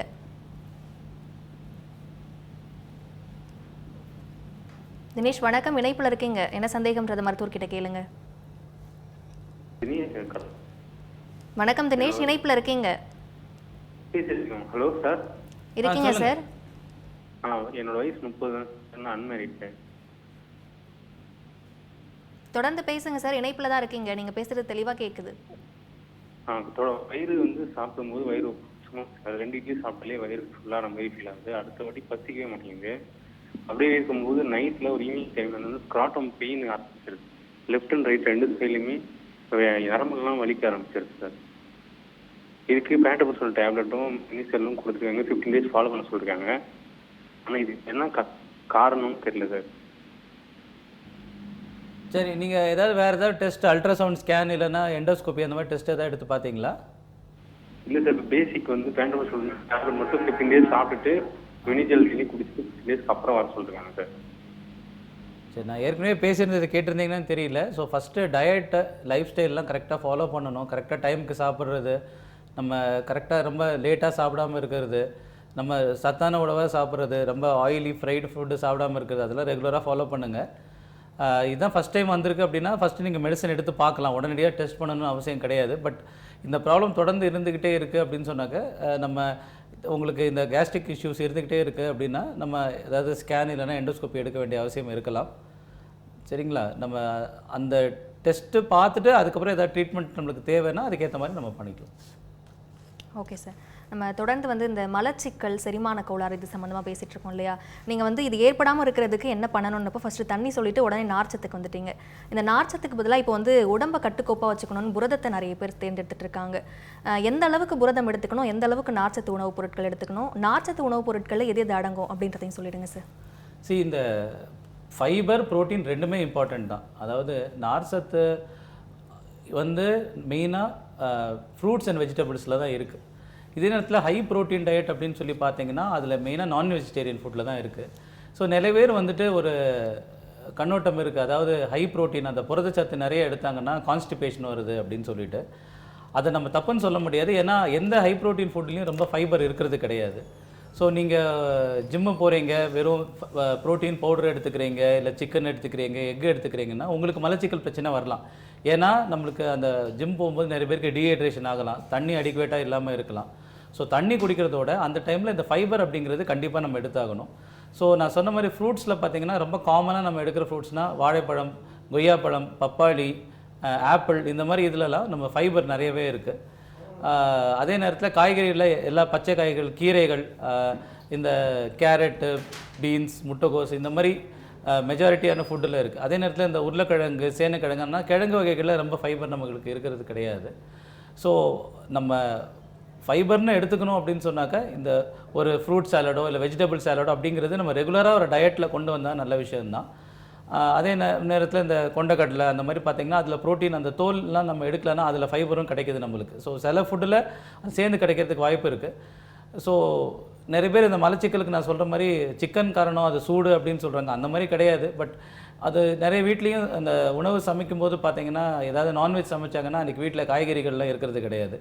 ஸோ அதுவுமே ஒரு காரணமாக இருக்குது. ஸோ நம்ம நான்வெஜ் ஃபுட் எடுத்துகிட்டு காய்கறியுமே சேர்த்து எடுத்துக்கிட்டோம் அப்படின்னு சொன்னாக்கா யூஸ்வலாக இந்த மாதிரி மலச்சிக்கல் பிரச்சனை வராமல் இருக்கலாம். ஸோ உடம்பு கட்டுக்கோப்பாக இருக்கணும்னா கண்டிப்பாக high fibre diet, high protein diet ரெண்டுமே இம்பார்ட்டன்ட். நான் இது அதோட அது பெட்டர் அப்படின்னு சொல்ல மாட்டேன், ரெண்டுமே முக்கியம். ஸோ ஆவரேஜாக ஒரு பர்சனுக்கு 25 to 30 grams ஆஃப் ஃபைபர் ஒரு நாளைக்கு தேவைப்படுது. அதே நேரத்தில் ப்ரோட்டீன் பார்த்திங்கன்னா minimum 1 gram per kg body weight, at least up to ஒரு 2 gram வரைக்கும் கூட அந்த பாடி பில்டர்ஸ்லாம் எடுக்கிறாங்க. ஒரு ஆவரேஜாக எனக்கு தெரிஞ்சு ஒரு 1 to 1.5, அதாவது 60 கிலோ இருந்தாங்கன்னா நீங்கள் ஒரு 60 கிராம் ப்ரோட்டீன்லேருந்து 75 கிராம் வரைக்கும் ப்ரோட்டீன் எடுத்திங்கன்னா நல்ல விஷயம். ஓகே சார், என்னென்ன உணவுகளை எப்படி எடுக்கணும்னு மிக அழகாக சொன்னீங்க. ஒரு நேயர் இணைப்பில் இருக்காங்க, திருவள்ளூர்லேருந்து அஸ்வினி இணைஞ்சிருக்காங்க. அஸ்வினி வணக்கம், இணைப்பில் இருக்கீங்க, என்ன சந்தேகம்ன்றத மருத்துவர்கிட்ட கேளுங்க. வணக்கம், சொல்லுங்க சார். எனக்கு 5 வருஷமா வயிற்று புண்ணு இருக்குங்க சார். சொல்லுங்க. நான் சவிதால ட்ரீட்மெண்ட் எடுத்துங்க சார். இப்போ ட்ரீட்மெண்ட் எடுத்துட்டேன், எப்பவுமே வயிறு வலிச்சுட்டே இருக்கு சார், அடி வயிறு, தூங்க முடியல, பெயினாவே இருக்குங்க சார். வயிறு முழுசாவே வயிறு ஃபுல்லாக வலிக்குதா இல்லை ஒரு பகுதியில் மட்டும் ரொம்ப வலி இருக்குதா? இல்லை சார், வயிறு ஃபுல்லாகவே, அடிவயிறுலேருந்து மேல் வயிறு ஃபுல்லாகவே வலி இருக்குது. இந்த வயிற்றில் புண்ணு எப்படி கண்டுபிடிச்சாங்கன்னு ஏதாவது எண்டோஸ்கோப்பி ஏதாவது எடுத்தாங்க? 2 times பண்ணியிருக்காங்க. என்னதுங்க? எண்டோஸ்கோப்பி. சரி. ஸோ ஃபஸ்ட்டு வயிற்றில் புண்ணு, அதாவது ஸ்டொமக் அல்சர்னு சொல்லும் போது வயிற்றில் மேல் பகுதியில் மட்டும்தான் வலி இருக்குமே தவிர அடிப்பகுதியில் எதுவும் வலி இருக்காது. உடம்பு ஃபுல்லாக அந்த வயிறு ஃபுல்லாக வலி இருக்குது அப்படின்னா அந்த ஏரியா ஃபுல்லாகவே இருக்கிற ஒரே ஒரு ஆர்கன் வந்து சிறுகுடல் மட்டும்தான். வயிறோட மேல் பகுதியிலே இருக்கும், நடுவுலேயே இருக்கும், கீழேயும் இருக்கும். ஸோ சம்டைம்ஸ் நான் ஏற்கனவே சொன்ன மாதிரி இந்த இரிட்டபிள் பவல் சிண்ட்ரோம், அதாவது இந்த லீக்கி கட் ப்ராப்ளம் அந்த மாதிரி இருக்கிறதுக்கு வாய்ப்பு இருக்குது. ஏன்னா ஒரு வயிற்றில் புண்ணு இருந்துச்சு, நம்ம ரெகுலராக மெடிசன் சாப்பிட்டோன்னா அந்த புண்ணு கண்டிப்பாக ஆறி தான் போகும். சில பேருக்கு ரொம்ப ரொம்ப ரேராக இந்த ஆசிட் அதிகமாக செக்ரேட் பண்ணுற மாதிரி அந்த மாதிரி சில நோய், இல்லை சில சமயம் நான் சொன்ன மாதிரி ஹெலிகோபாக்டீரியா பைலோரி அந்த கிருமிகள் இருந்தாலோ, இல்லைனா ஆசிடை ப்ரொடியூஸ் பண்ணுற மாதிரி சில கட்டிகள்லாம் இருக்குது. அந்த மாதிரி இருந்தாலும் 5 வருஷம் இந்த மாதிரி தொடர்ந்து இருக்குமே தவிர நார்மலாக ஒரு பர்சனுக்கு இவ்வளோ நாள் இருக்கிறதுக்கு வாய்ப்பு கிடையாது. ஃபஸ்ட்டு. ரெண்டாவது, அப்போ அந்த இரிட்டபிள் பவல் சிண்ட்ரோம் இருக்கா அப்படின்னு சொல்லி பார்த்துட்டு அதுக்கான ட்ரீட்மெண்ட் எடுத்தீங்கன்னா தான் மோஸ்ட்லி இது சரியாகும்னு நினைக்கிறேன். நீங்கள் நேரடியாக ஒரு மருத்துவரை அணுகணும். என்னென்னா கரெக்டான ஸ்பெஷலிஸ்ட்டையும் போய் பார்க்கணும், அதுவும் ரொம்ப முக்கியமான விஷயம். ஸோ நம்ம ரெகுலர் டாக்டர் போய் பார்க்கலாம், ஏன்னா அவங்க தான் வீட்டு பக்கத்தில் இருப்பாங்க. பட் சில பேருக்கு இந்த நாளடைவில் இந்த பிரச்சனை இருந்துக்கிட்டே இருக்குது அப்படின்னு சொன்னாக்க நீங்கள் ஒரு குடலியல் மருத்துவர்னு சொல்லி ஸ்பெஷலிஸ்ட், கேஸ்ட்ரோஎன்டாலஜிஸ்ட் இல்லைனா சர்ஜிக்கல் கேஸ்ட்ரோஎன்டாலஜிஸ்ட் அப்படிங்கிறவங்கள போய் பார்த்தீங்கன்னா உங்களுக்கு தீர்வு கிடைக்கிறதுக்கு நிறைய வாய்ப்பு இருக்குது. ஓகே சார், மிக சிறப்பாக சொன்னீங்க சார். இப்போது உடல் எடை அப்படின்றது இந்த வாழ்வியல் மாற்றங்களால் நிறைய பேர் உடல் எடை பிரச்சனையை சந்திச்சுட்டு இருக்காங்க. உடல் எடையை குறைக்கிறதுக்கு பேரியாட்ரிக் சர்ஜரி அப்படின்ற ஒன்று பண்ணிட்டு இருக்காங்க இல்லையா? இது வந்து இந்த சர்ஜரி பண்ணால் உண்மையாகவே உடல் குறையுமா? இந்த சர்ஜரி பண்ண சில பேர் சொல்கிறாங்க இது வந்து உடல் எடையை குறைக்கிறது மட்டும் இல்லாமல் அதுக்கப்புறமும் உடல் எடை ஏறுது அப்படின்ற மாதிரியும் சொல்கிறாங்க. இது உண்மைதானா? இந்த சர்ஜரி எப்படி பண்ணுறீங்க, எதுக்காக பண்ணுறீங்கன்றதை விளக்கமாக சொல்லிடுங்க சார். சரி, பேரியாட்ரிக் சர்ஜரி அப்படிங்கிறது ஜஸ்ட்டு எடையை குறைக்கிறதுக்காக பண்ணுற சர்ஜரி நம்ம சொல்ல முடியாது. அதனால் மற்ற பெனிஃபிட்டுமே இருக்குது. அதாவது மெட்டபாலிக் சர்ஜரி அப்படின்னு சொல்கிறாங்க. டயபெட்டிஸ்க்கு இன்சுலின் போட்டுட்டு இருந்த பேஷண்ட்ஸ் வந்து மெடிசன் வந்துடுறாங்க. மெடிசன் டேப்லெட்டாக எடுத்துகிட்டு இருந்தவங்க மெடிசனே கூட ஸ்டாப் பண்ணிடுறாங்க. கொலஸ்ட்ரால் கண்ட்ரோல் ஆகிடுது. ரொம்ப கொரட்டெல்லாம் வந்து அப்ஸ்ட்ரக்டிவ் ஸ்லீப் ஆப்னியாங்கிற பிரச்சனைகள் இருக்குது, அந்த பிரச்சனை சரியாயிடுது. நிறைய பேருக்கு மூட்டு மாற்றை அறுவை சிகிச்சை எல்லாம் பண்ணணும், அவ்வளோ வெயிட்டாக இருக்காங்கன்னு சொன்னவங்களுக்கு அவங்க எந்த சர்ஜரியுமே பண்ணாமல் அவங்களால நார்மலாக நடக்க முடியுது. ஸோ இது யாருக்கு பண்ணணும் அப்படிங்கிறது தான் முக்கியமான விஷயம். இப்போ யாராவது என்கிட்ட வந்து டாக்டர் எனக்கு வெயிட் குறைக்கணும், எனக்கு இந்த சர்ஜரி பண்ணுங்கன்னா நம்மளால் பண்ண போகிறது கிடையாது. ஸோ ஃபஸ்ட்டு அதுக்கு ஒரு க்ரைட்டீரியா, அப்ஜெக்டிவ் க்ரைட்டீரியான்னு ஒன்று இருக்கணும். அதாவது பாடி மாஸ் இண்டெக்ஸ்னு ஒரு க்ரைட்டீரியா யூஸ் பண்ணுறோம். வெயிட்டு, பேஷண்ட்டோட ஹைட், அதை வச்சு நீங்கள் ஆன்லைன் கால்குலேட்டர்ஸ் இருக்கும், இல்லைன்னா கூகுளில் சர்ச் பண்ணாலே தெரியும். ஸோ அந்த இது WHO டெஃபினிஷன் படி ஒருத்தருக்கு அந்த பிஎம்ஐங்கிறது 40க்கு மேலே இருந்தாலோ இல்லைனா 35க்கு மேலே இருந்து அவருக்கு டயபெட்டிஸ், ஹைப்பர் டென்ஷன், அப்ஸ்ட்ரக்ட் இந்த மாதிரி கோமார்பிடிட்டிஸ்ன்னு சொல்லக்கூடிய பிரச்சனைகள் இருந்தாரோ அவருக்கு தான் யூஸ்வலாக இந்த பேரியாட்ரிக் சர்ஜரி சஜஸ்ட் பண்ணுறோம். நான் ஏற்கனவே சொன்னேன், ஏஷியன் பாப்புலேஷன் வெஸ்டர்ன் பாப்புலேஷனும் கொஞ்சம் டிஃப்ரெண்ட்டாக இருக்குது. இந்தியன் பாப்புலேஷன் இன்னுமே கம்மியாக இருக்குது. ஸோ இந்த மாதிரி இந்தியன் சொசைட்டி என்ன சொல்கிறாங்கன்னா, நம்ம இந்தியன்ஸ்க்கு அந்த அளவு கூட வெயிட் பண்ண முடியாது. ஸோ 5 பாயிண்ட் குறைக்க சொல்கிறாங்க. ஸோ ஒரு 30க்கு மேலே இருந்து இந்த பிரச்சனைகள் இருந்தாலோ இல்லை BMI 35க்கு மேலே இருந்தாலோ இந்த பேரியாட்ரிக் சர்ஜரி பண்ணணும் அப்படின்னு நம்ம சொல்கிறோம். இந்த பேரியாட்ரிக் சர்ஜரி அப்படிங்கிறது என்ன அப்படின்னாக்கா, நம்ம சாப்பிட்ற அளவை குறைக்கிறது, ஸ்டமக்கோட ஒரு பகுதியை ரிமூவ் பண்ணுறது. இல்லைனா நம்ம சாப்பிட்டாலுமே அது உடம்புல போய் அந்த சத்து சேராமல் அதை பைபாஸ் பண்ணி போகிறது. ஸோ இந்த ஸ்லீவ் கேஸ்ட்ரெக்டமி, கேஸ்ட்ரிக் பைபாஸ் அப்படிங்கிறது தான் ரொம்ப காமனான சர்ஜரிஸ். அதில் நிறைய வேரியேஷன்ஸ் இருக்குது. கண்டிப்பாக வெயிட் குறையும். அதாவது நீங்கள் நிறைய இப்போ மெடிசன்ஸ்லாம் கேள்விப்பட்டிருக்கீங்க, GLP-1 அகோனிஸ்ட்னு சொல்லுவாங்க, இந்த செமாக்ளூடைட், ட்ரிசப்டைட் அதெல்லாம் கேள்விப்படுறீங்க. அதுவுமே வெயிட் குறைக்குது. அது வந்து மேக்ஸிமம் ஒரு 10லேருந்து 15% வெயிட்டை தான் நம்மளால் குறைக்க முடியுது, சஸ்டெயின் பண்ண முடியும். ஆனால் இந்த பேரியாட்ரிக் சர்ஜரி அப்படிங்கிறது 25 to 30% வரைக்கும் வெயிட் குறையுது. ஸோ ஃபஸ்ட்டு ஒரு 6 monthஸில் ரேப்பிட் வெயிட் லாஸ் இருக்கும். 6 months to 1 year வந்து ஓரளவு கொஞ்சம் கம்மியாகும். 1 year to 2 years இன்னுமே வெயிட் கம்மியாகும். 2 yearsல பிளாட்டோ ஆகிடும். சில பேருக்கு ஒரு 7 yearsக்கு அப்புறம் இந்த வெயிட் திருப்பி ரீகெயின் ஆகிறதுக்கு வாய்ப்பு இருக்குது, ஆனால் முந்த அளவு வர்றது கிடையாது. ஸோ அந்த வெயிட் அந்த 7 years குறைஞ்சிருக்குல்ல, அதில் கிடைக்கிற பெனிஃபிட் வந்து அவ்வளோ இருக்கிறதுனால பின்னாடி லைட்டாக வெயிட் ஏறும் அப்படிங்கிற நம்ம பயப்படுறது கிடையாது. பேரியாட்ரிக் சர்ஜரி யாருக்கு பண்ணணும், எப்படி பண்ணணும்னு கரெக்டாக பண்ணோன்னா நம்மளுக்கு கண்டிப்பாக நல்ல ரிசல்ட் இருக்கும். ஓகே சார், மிக சிறப்பாக சொன்னீங்க சார். ஒரு நேயர் இணைப்பில் இருக்காங்க, சென்னையிலேருந்து மோனிஷ் நம்மளோட இணைஞ்சிருக்காங்க. வணக்கம் மோனிஷ், இணைப்பில் இருக்கீங்க, என்ன சந்தேகம்ன்றதை மருத்துவர்கிட்ட கேளுங்க. வணக்கம் மேடம். சார் கேட்குங்களா சார்? கேட்குது சார், நீங்கள் பேசுங்க சார். நான் இப்போ வெயிட் ஆக்சுவலாக 82 இருக்கேன். சொல்லுங்க, உங்க BMI பார்த்துருக்கீங்களா? உங்க BMI செக் பண்ணியிருக்கீங்களா? வெயிட் ஹைட் வச்சு ஒரு அந்த BMI செக் பண்ணியிருக்கீங்களா? இல்லை சார், அது இன்னும் நான் செக் பண்ணல. ஓகே, மார்னிங் நான் சிலம்பம் கிளாஸ் போகிறேன், ஓகே, ஈவினிங் ஜிம் போகிறேன். ஸோ ஆனால் இருந்தாலுமே எனக்கு வெயிட் கம்மியாக மாட்டேங்குது. இது நல்ல கேள்வி. ஆக்சுவலி நிறைய பேருக்கு ஒரு இன்னொரு கண்ணோட்டம், மித்து அப்படின்னு சொல்லுவாங்க, ஏதோ நம்ம வாக்கிங் போயிட்டு ஜிம் போயிட்டா வெயிட் குறைஞ்சிரும்னு சொல்லிட்டு. அது கிடையாது. ஸோ அது நல்ல ஒரு ஃபேமஸ் சேயிங்கே இருக்குது, majority of your body is made in the kitchen, not in the gym. So சாப்பாடு தான் முக்கியமான ஒரு காரணமாக இருக்குது, ஜிம் போகிறது மட்டும் இம்பார்ட்டன்ட் கிடையாது. பட் அதுவுமே ரொம்ப ஒரு சப்ளிமெண்ட்ரி ஒரு காம்ப்ளிமெண்ட்ரின்னு சொல்லலாம். ஸோ ஃபஸ்ட்டு டயட்டு தான். டயட்டில் நான் ஏற்கனவே சொன்ன மாதிரி அந்த மாவு சத்து, கார்போஹைட்ரேட்ஸை கம்மி பண்ணணும், அதுதான் ஃபஸ்ட்டு ஸ்டெப்பாக இருக்குது. ரெண்டாவது ப்ரோட்டீன் அதிகப்படுத்துகிறோம், ஃபைபர் அதிகப்படுத்துகிறோம். ஸோ இதை நம்ம கரெக்டாக ஃபார்ம் பண்ணால் தான் நம்மளால் அடுத்த ஸ்டெப்புக்கு போக முடியும். ஸோ பேசிக்காக அது ஒரு மேத்தமெட்டிக்ஸ் கால்குலேஷனாக இருந்தாலும் நிறைய ஃபேக்டர்ஸ் இருக்குது. நான் சிம்பிளிஃபை பண்ணி சொல்கிறேன் உங்களுக்கு. கேலரி இன் கேலரி அவுட், அதாவது நம்மளுக்கு தேவையான எவ்வளோ எனர்ஜி நம்ம சாப்பிட்றோம், எவ்வளோ எனர்ஜியை ஸ்பெண்ட் பண்ணுறோம். நம்மளுக்கு தேவையானதோடு அதிகமாக எடுக்கிற எனர்ஜி நம்ம உடம்புல கொழுப்பாக சேர்ந்துக்குது. அந்த மாதிரி அதனால தான் இந்த தொப்பை, இந்த வெயிட்டெல்லாம் ஃபார்ம் ஆகுது. ஸோ நார்மலாக நம்மளுக்கு தேவையான ஃபுட்டை, அந்த எனர்ஜி எவ்வளோ தேவையோ அது மாவுச்சத்துலேருந்தும் கிடைக்கிது, ப்ரோட்டீன்லேருந்தும் கிடைக்கிது, ஃபேட்ஸ்லேருந்தும் கிடைக்கிது. ஸோ அதை வந்து நம்ம ஒரு பேலன்ஸ் பண்ணணும் ஃபஸ்ட்டு. ஸோ பேலன்ஸ்டு டயட்டுங்கிறது ஜென்ரலாக எல்லாருக்கும் சொன்னாலும் வெயிட் குறைக்கணும்னு சொல்லும்போது அந்த பேலன்ஸுக்கு கொஞ்சம் எக்ஸ்ட்ராவாக போயிட்டு ப்ரோட்டீனை ரொம்ப அதிகப்படுத்திட்டு இந்த கார்போஹைட்ரேட்ஸையும் ஃபேட்டையும் ஒரு மாடரேட்டாக வச்சுக்கணும். ஸோ அதுதான் ஃபஸ்ட்டு ஸ்டெப்பு. அதுக்கு அடுத்தது நம்ம இந்த மாதிரி regular exercise and gym. So அதிலே பார்த்தீங்கன்னா கார்டியோ அண்ட் ஸ்ட்ரெங்க் ட்ரைனிங் 2 இருக்குது. ஸோ நீங்கள் வெறும் கார்டியோ மட்டும் பண்ணுறீங்க, வெறும் ட்ரெட்மில்லில் மட்டும் நடக்கிறீங்க, டெய்லி வாக்கிங் மட்டும் பண்ணுறீங்க அப்படின்னா உங்களோட அந்த ஃபேட் லாஸும் நடக்கும், மசில் லாஸும் நடக்கும். ஸோ ரெண்டுமே கம்மியாகிறதுனால சம்டைம்ஸ் அது வந்து ஸ்கின்னி ஃபேட் அப்படின்னு சொல்லுவாங்க, அந்த மாதிரி வரதுக்கு வாய்ப்பு இருக்குது. நீங்கள் அந்த கார்டியோவும் பண்ணிவிட்டு ஈக்குவலாக ஸ்ட்ரெங்க் ட்ரைனிங், அதாவது மசில், அதாவது 30 வயசுக்கு மேலே மசில் எல்லாருக்குமே குறைய ஆரம்பிச்சிருது. ஸோ அந்த ஸ்ட்ரென்த் ட்ரைனிங்கும் பண்ணிங்கன்னா மசில் லாஸ் கம்மியாகும். ஸோ உங்களுக்கு மசில் லாஸ் ரொம்ப இல்லாமல் உங்களுக்கு இணைச்ச மாதிரி ஒரு பாடி இருக்கும். ஸோ ஃபஸ்ட்டு வந்து உங்கள் டயட்டை நீங்கள் சரி பண்ணணும். அதுக்குமே வந்துட்டு ப்ரொஃபஷனல் டயட்டீஷியன்ஸ் இருக்காங்க. அவங்கக்கிட்ட ஃபஸ்ட்டு பார்த்தீங்கன்னா கண்டிப்பாக உங்களுக்கு ஒரு தெளிவு இருக்கும். ஓகே சார், மிக சிறப்பாக சொன்னீங்க சார். அடுத்ததாக சிதம்பரத்துலேருந்து சித்ரா நம்மளோட இணைஞ்சிருக்காங்க. வணக்கம் சித்ரா, இணைப்பில் இருக்கீங்க. என்ன சந்தேகம் அப்படின்றத மருத்துவர்கிட்ட கேளுங்க. டாக்டர் சார் சொல்லுங்க. ஹலோ சொல்லுங்கம்மா, கேட்குது. எனக்கு வந்து கரண்ய ஆப்ரேஷன் பண்ணி 30 வருஷம் ஆகுது டாக்டர். திருப்பி வருமா? ரெண்டாவது வந்து எனக்கு வந்து அல்சர் இருக்கு, அதனால நெஞ்செல்லாம் வலிக்குது. அது ஹார்ட் ப்ராப்ளம் இல்லைன்னு டாக்டர் சொல்லிட்டாங்க. அது எதுக்காக நெஞ்சு வலிக்குது? வயிறும் வலிக்குது, நெஞ்சும் வலிக்குது. ஸோ நீங்கள் ஹெர்னியா சர்ஜரின்னு சொன்னீங்க. என்ன டைப் ஆஃப் ஹெர்னியான்னு சொல்லலை, நிறைய டைப் ஆஃப் ஹெர்னியா இருக்குது. ஆனால் லேடிஸில் ரொம்ப காமனாக வருது தொப்புள் பக்கத்தில் அம்பிளிக்கல் ஹெர்னியான்னு சொல்லுவாங்க.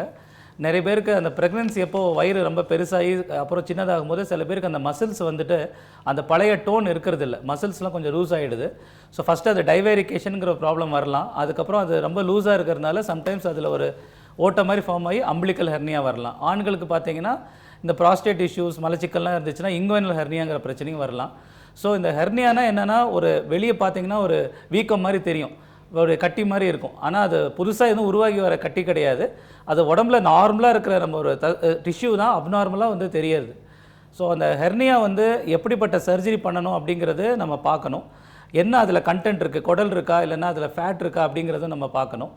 ஸோ இப்போது அதுக்கான ஆப்ரேஷன் வந்து 30 வருஷம் முன்னாடினா மோஸ்ட்லி உங்களுக்கு ஓப்பன் ஆப்ரேஷன் பண்ணியிருக்கிறதுக்கு தான் நிறைய வாய்ப்பு இருக்குது. இப்போது ரொம்ப லேட்டஸ்ட்டாக லேப்ரோஸ்கோபிக் ரொபோட்டிக் அப்படின்னு சொல்லிட்டு நுண்துளை அறுவை சிகிச்சை, அதை சின்ன சின்ன ஹோல்ஸ் மாதிரி போட்டுட்டு நம்ம சர்ஜரி பண்ணுறோம். அதே மாதிரி முன்காலத்தில் வந்து இந்த மெஷ் அப்படிங்கிறது ரொம்ப காமனாக யூஸ் பண்ணாமல் இருந்தாங்க. இந்த மெஷ் அப்படின்னா என்னென்னா ஒரு வலை மாதிரி இருக்கும், அது நம்மளுக்கு அந்த டிஷ்யூக்கு ஒரு எக்ஸ்ட்ரா ஸ்ட்ரென்த் கொடுக்கும். ஏற்கனவே மசில்லாம் வீக்காக இருந்தால் தான் இந்த ஹெர்னியா ஃபார்ம் ஆகுது. ஸோ இந்த மெஷ்ஷை வந்து நம்ம சின்ன ஹோல்ஸ் மூலமாகவே போட்டு இந்த ஹெர்னியா சர்ஜரி சரி பண்ணலாம். ஸோ யூஸ்வலாக இப்போ நாங்கள் ஹெர்னியா சர்ஜரி மெஷ்லாம் வைக்கிறதுனால அது திருப்பி வரதுக்கான வாய்ப்பு ரொம்ப ரொம்ப கம்மியாக இருக்குது. பட் சில பேருக்கு வந்து இந்த வயிற்றில் இருக்கிற மசில் இன்னும் வீக்காகவே இருக்குது, இல்லைனா அவங்களுக்கு வயிற்றில் ப்ரெஷர் ரொம்ப அதிகமாகுது, மோஷன் முக்கி போகிறாங்க, அந்த மாதிரி பிரச்சனைகள் இருந்துச்சுன்னா சில சமயம் ஹெர்னியா திரும்பி வரலாம். வர முடியாதுன்னு கண்டிப்பாக சொல்ல முடியாது. பட் அதுக்கான சில ப்ரிகாஷன்ஸுமே நமக்கு ஆப்ரேஷன்ஸுக்கு அப்புறம் நம்ம சொல்கிறோம். அதை ஃபாலோ பண்ணாங்கன்னா கண்டிப்பாக இந்த ஹெர்னியா ப்ராப்ளம் வராமல் இருக்கும். இந்த வயிற்றில் நெஞ்சு எரிச்சல் அப்படிங்கிறது இந்த ரிஃப்ளெக்ஸ் ப்ராப்ளமாக இருக்கலாம். ஸோ அதுவுமே சம்டைம்ஸ் எரிச்சலாக இருக்கலாம், சில சமயம் நெஞ்சு வலியாக இருக்கலாம். நிறைய தடவை இந்த மாதிரி நெஞ்சு வலிக்கும் போது அது ஹார்ட் அட்டாக் அப்படின்னு சொல்லிட்டு நிறைய பேருக்கு எமர்ஜென்சிக்கு போகிறது உண்டு. அப்போ இசிஜிலாம் எடுத்து பார்த்து எல்லாம் ஹார்ட் டாக்டர்லாம் பார்ப்பாங்க. பட் அது வந்து ஏடிபிக்கல் செஸ்ட் பெயின். ஸோ அடிக்கடி போய் பார்ப்பாங்க, எல்லா ரிப்போர்ட்டும் நார்மலாக இருக்கும். அப்படின்னா என்ன அர்த்தம் அப்படின்னு சொன்னாக்க இது வந்து ஒரு கேஸ்ட்ரிக் இஷ்யூ அப்படிங்கிறது மாதிரி டாக்டர் சொல்லி பார்க்க சொல்லுவாங்க. வெரி ரேர்லி இந்த உணவு குழாய் நான் மூமெண்ட் இருக்குன்னு சொல்லியிருந்தேன் இல்லையா, அந்த மூமெண்ட் வந்து சரியாக இருக்கிறது இல்லை. அப்போது மொட்டிலிட்டி டிஸார்டர்ஸ் அப்படின்னு ஒரு அதுவும் ரொம்ப காமன் கிடையாது, பட் நிறைய பேருக்கு இருக்குது. அக்கலேஷியா கார்டியா இல்லைனா நட் கிராக்கர் ஈசோஃபேகஸ்ன்னு சொல்லிட்டு வித்தியாசமான அந்த மூமெண்ட்னால அந்த ப்ரெஷர் இருந்ததுன்னா நெஞ்சிலேயே கொஞ்சம் ரொம்ப வலிக்கிற மாதிரி பிரச்சனைகள்லாம் இருக்கலாம்.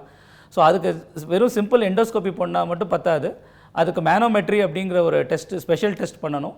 அந்த டெஸ்ட் எல்லா இடத்துலையும் இருக்கிறது இல்லை, பட் நம்மளோட செட்டிங்கில் இருக்குது, நம்ம ஹாஸ்பிட்டலில் இருக்குது.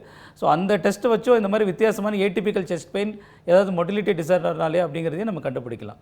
ஸோ உங்களுக்கு ரொம்ப தொந்தரவு இருந்துச்சுன்னா அந்த ஃபஸ்ட்டு அந்த ஸ்பெஷலிஸ்ட் யாராவது பார்த்துட்டு இந்த டெஸ்ட்லாம் பண்ணிங்கன்னா நம்மளுக்கு ஒரு விடை தெரியும் அதுக்கு. ஓகே சார், மிக தெளிவாக பதிலளிச்சிங்க. அடுத்ததாக இன்னொரு நேரம் இணைப்பில் இருக்காங்க, மயிலாடுதுறையிலிருந்து ராஜேந்திரன் இணைஞ்சிருக்காங்க. வணக்கம் ராஜேந்திரன், உங்களோட சந்தேகம் என்னன்றதை மருத்துவர்கிட்ட கேளுங்க. வணக்கம் ராஜேந்திரன், இணைப்பில் இருக்கீங்க. ஓகே சார், இணைப்பு துண்டிக்கப்பட்டிருக்கு. நம்ம அடுத்ததாக தொடர்ந்து சம்மந்தமான கேள்விக்கு போயிடலாம். இல்லை சார், இன்னொரு இணைப்பில் இருக்காங்க, வெங்கட கணேசன் மதுரையிலேருந்து இணைஞ்சிருக்காங்க. வணக்கம் வெங்கட கணேசன், என்ன சந்தேகம்ன்றத மருத்துவர்கிட்ட கேளுங்க.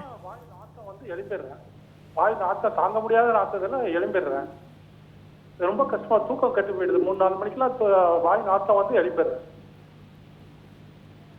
ஸோ இந்த வாய் துர்நாற்றம் பற்றி கேட்குறீங்க, இது ரொம்பவே ஒரு காமனான விஷயமா இருக்குது. பட் எப்போவுமே வாய் துர்நாற்றம்னா ஃபஸ்ட்டு நான் கேஸ்ட்ரிக்னு திங்க் பண்ணுறதோட ஃபஸ்ட்டு நம்ம எதாவது டென்டல் ப்ராப்ளம்ஸ் இருக்கா அப்படிங்கிறத ஃபஸ்ட்டு நம்ம ரூல் அவுட் பண்ணணும். ஸோ ரெகுலராக நம்ம ப்ரஷ் பண்ணுறோமா, அதுக்கேற்ற மாதிரி அந்த ஃப்ளாசிங் சொல்லுவாங்க, அந்த மாதிரி பண்ணுறோமா, இந்த டங் க்ளீனிங் சொல்லுவாங்க சில பேருக்கு ரொம்ப, அதனால் அந்த கோட்டட் டங்காக இருக்கலாம், அது நம்ம ரெகுலராக பண்ணுறோமா, இல்லை அந்த கேரிஸ் அப்படின்னு சொல்லுவாங்க பல்ல அரிச்சிருக்கிறது, அந்த மாதிரி ஏதாவது சில சமயம் டக்குன்னு வெளியே தெரியாது, ஆனால் ஒரு டென்டிஸ்ட் கிட்ட போனால் தான் அது நம்மளுக்கு தெரியும். ஸோ அந்த பிரச்சனைகள்லாம் இருக்கான்னு ஃபஸ்ட்டு நம்ம பார்க்கணும். இல்லை எனக்கு எந்த டென்டல் ப்ராப்ளமே இல்லை ஆனால் வாய் துர்நாற்றம் வருது அப்படின்னு சொன்னாக்க அப்போ இது ஒரு கேஸ்ட்ரிக் ப்ராப்ளமாக இருக்கிறதுக்கு வாய்ப்பு இருக்குது. நான் ஏற்கனவே சொன்ன மாதிரி அந்த ரிஃப்ளெக்ஸ் அப்படின்னு சொல்லுவாங்க, கேஸ்ட்ரோ இசோஃபேஜியல் ரிஃப்ளெக்ஸ் அப்படின்னு. ஸோ இந்த ஆசிட் வந்துட்டு நம்ம நார்மலாக வயிற்றில் இருக்க வேண்டியது அந்த உணவு குழாய்க்கு வந்துடுது. அதுவும் நீங்கள் சொல்கிறீங்க காலையில் விடிய காலையில் அந்த ஸ்மெல் வந்தால் ஏந்துக்கிறீங்க அப்படின்னு சொல்லிட்டு. ஸோ ஏர்லி நான் படுத்துட்டு இருக்கும்போது அந்த ரிஃப்ளெக்ஸ் வந்து நார்மலாக இருக்கவங்களுக்கு கொஞ்சம் அதிகமாக தான் இருக்கும். அது பெத்தலாஜிக்கல் ரிஃப்ளெக்ஸ்னு சொல்லுவாங்க. ரொம்பவே அதிகமாக இருந்து தொந்தரவு பண்ணுச்சு அப்படின்னு சொன்னாக்க, அதாவது தொண்டை திடீர்னு பார்த்தா ரொம்ப கரகரப்பாக இருக்கிறது, இல்லைனா அந்த பல்லு பார்த்திங்கன்னா திடீர்னு ரொம்ப மஞ்சளாக இருக்குது அப்படின்னு சொல்லி ஃபீல் பண்ணுவாங்க, இல்லைனா குரலே மாறி போச்சு அப்படின்னு சொல்லுவாங்க, இல்லைனா எனக்கு எப்போ பார்த்தாலும் பேசிகிட்டு இருப்பேன் பட் எப்போ பார்த்தாலும் கிளியரிங் த த்ரோட்டுன்னு சொல்லுவாங்க, அப்படின்னு பண்ணிக்கிட்டே இருக்கணும் அப்படிங்கிற மாதிரி ஃபீலிங் இருக்குது அப்படின்னு சொல்லுவாங்க. இது எல்லாமே ஒரு ரிஃப்ளெக்ஸோட ஒரு பகுதியாக இருக்கலாம். ஸோ ஃபஸ்ட்டு டென்டல் பார்த்துட்டு அதுக்கப்புறம் சம்டைம்ஸ் இது வந்து வேறு ஏதாவது ஓக்கல் கார்ட் டிசீஸ் இருக்கான்னு சொல்லி பார்க்குறதுக்கு நாங்கள் இஎன்டி டாக்டரையும் பார்க்க சொல்லுவோம். அவங்களும் இந்த லெரிங்கோஸ்கோப்பி அந்த மாதிரி டெஸ்ட்லாம் பண்ணுவாங்க. அதில் ஏதாவது தொந்தரவு இருக்கான்னு பார்த்துட்டு அதில் எதுவும் தொந்தரவு இல்லை அப்படின்னா அடுத்து நம்ம எண்டோஸ்கோப்பி தான் பண்ணணும். எந்த அளவுக்கு அப்படின்னா உணவு குழாய் அஃபெக்ட் ஆகிருக்கு, புண்ணு எவ்வளோ இருக்குது அதெல்லாம் பார்த்துட்டு அதுக்கான ட்ரீட்மெண்ட் பண்ணணும். ஸோ நான் சொன்ன மாதிரி டென்டல் டாக்டர் ஃபஸ்ட்டு பாருங்கள், அப்புறம் இஎன்டி பார்த்துட்டு எதுவுமே இல்லை அப்படின்னாக்கா கண்டிப்பாக ஒரு கேஸ்ட்ரோ டாக்டர் பார்த்தீங்கன்னா உங்களுக்கு ஒரு தீர்வு கிடைக்கும்.